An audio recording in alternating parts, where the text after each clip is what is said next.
Assalamualaikum warahmatullahi wabarakatuh. Saya Muhammad Hilzal Khalid dengan NIM B1A1222226. Di dalam video ini saya akan mempresentasikan makalah yang sudah saya buat bersama dua rekan saya, yaitu Nopal dan Agatha. Di makalah ini saya akan menceritakan salah satu kasus tentang pembagian harta warisan.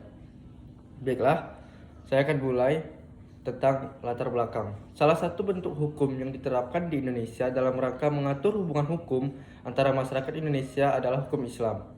Hukum Islam merupakan hukum yang bersumber dari Al-Quran dan As-Sunnah yang mengatur segala perbuatan hukum bagi masyarakat yang menganut agama Islam. Salah satunya adalah mengenai kewarisan. Hukum kewarisan Islam pada dasarnya berlaku untuk umat Islam di mana saja di dunia ini. Sesungguhnya yang demikian, corak suatu negara Islam dan kehidupan masyarakat di negara atau daerah tersebut memberi pengaruh atas hukum kewarisan di daerah itu. Dalam membagi harta warisan, apabila meninggal seorang muslim, maka pertama kali yang diselenggarakan adalah jenazahnya. Menurut hukum Islam yang disebut tahziz, yaitu segala yang diperlukan oleh orang yang meninggal sejak dari wafatnya sampai saat penguburannya. Biaya penyelenggaraannya itu dapat dibebankan atas harta jenazah mayat yang meninggal itu.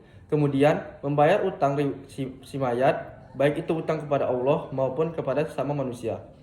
Baiklah, di dalam makalah ini saya akan mengambil salah satu contoh kasus yang bersumber dari orang sekitar, yaitu bernama Bu Azhara Susanti, yang penulis wawancarai terkait metode pembagian warisan sesuai dengan syariat Islam di keluarganya, di mana almarhum suaminya meninggalkan harta berupa rumah, mobil, motor, tanah, dan sejumlah tabungan.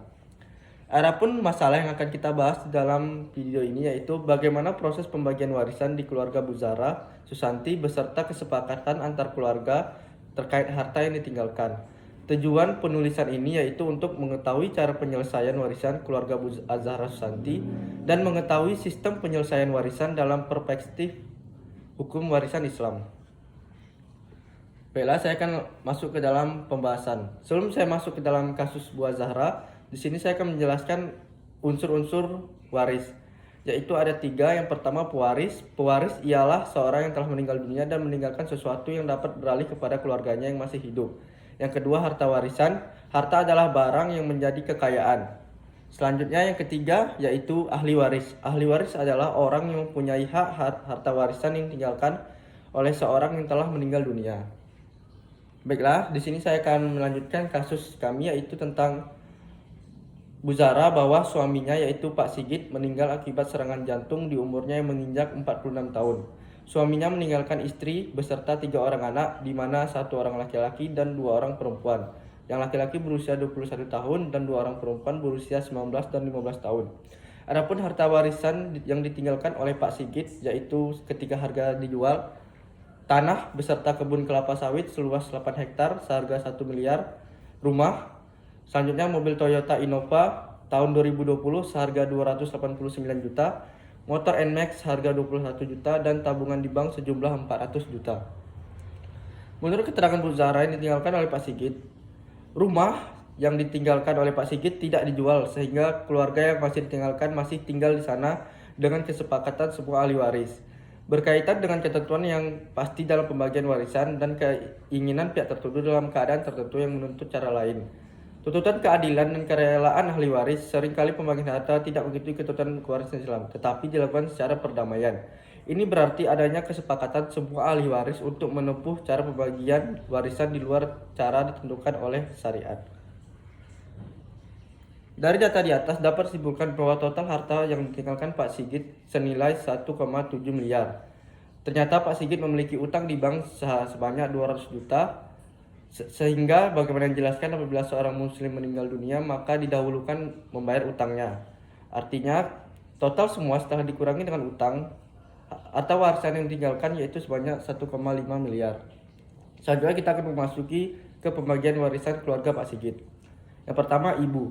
Sesuai dengan syariat Islam di dalam Al-Quran surat An-Nisa ayat 12 yang artinya para istri memperoleh seperempat harta yang kamu suami tidak mempunyai anak. Jika kamu mempunyai anak, maka para istri memperoleh 1/8 dari harta yang kamu tinggalkan, setelah dipenuhi wasiat yang kamu buat dan setelah dibayar utang-utangnya. Oleh karena itu, sesuai ketentuan tadi, maka Bu Zahra sebagai istri menerima 1,5 miliar dikali 1/8 lalu dikurangi 1,5 miliar. Artinya Ibu Zahra mendapatkan 187.500.000 dan terdapat sisa uang harta warisan yaitu 1.312.500.000. Yang kedua, anak.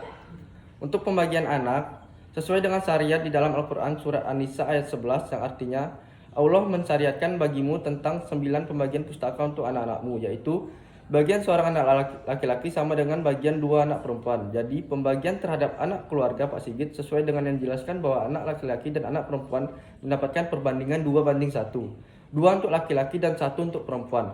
Oleh karena itu warisan dibagi 4 sebab anak laki-laki terhitung 2 dan 2 anak perempuan. Pembagian yang didapat anak keluarga Sigit sebagai berikut. 1.312.500.000 dibagi 4 yaitu 328.125.000. Satu anak laki-laki mendapat 2 kali bagian itu, maka bagian anak laki-laki yaitu mendapatkan 656.250.000 serta 2 anak perempuan mendapatkan masing-masing 326.125.000. Demikian yang dapat saya sampaikan kesimpulan dari video presentasi ini, bahwa istri Pak Sigit yaitu Bu Zahra mendapatkan 187.500.000 rupiah dan satu anak laki-laki mendapatkan, saya ulangi, satu anak laki-laki mendapatkan 656.250.000 rupiah dan 2 anak perempuan masing-masing mendapatkan 328.125.000 rupiah. Demikianlah yang dapat saya sampaikan di dalam video ini. Maka di sini saya menyimpulkan bahwa dalam pembagian harta warisan sesuai dengan syariat Islam sudah ditentukan di dalam Al-Quran dan Sunnah Nabi. Maka harapan saya sebagai pembuat video ini yaitu semoga rekan-rekan semua yang menonton video ini dapat menambah wawasan rekan-rekan terkait dengan pembagian warisan sesuai dengan syariat Islam. Demikianlah yang dapat saya sampaikan di video ini. Bila ada salah kata saya mohon maaf. Saya akhiri dengan wabillahi taufiq wal hidayah. Wassalamualaikum warahmatullahi wabarakatuh.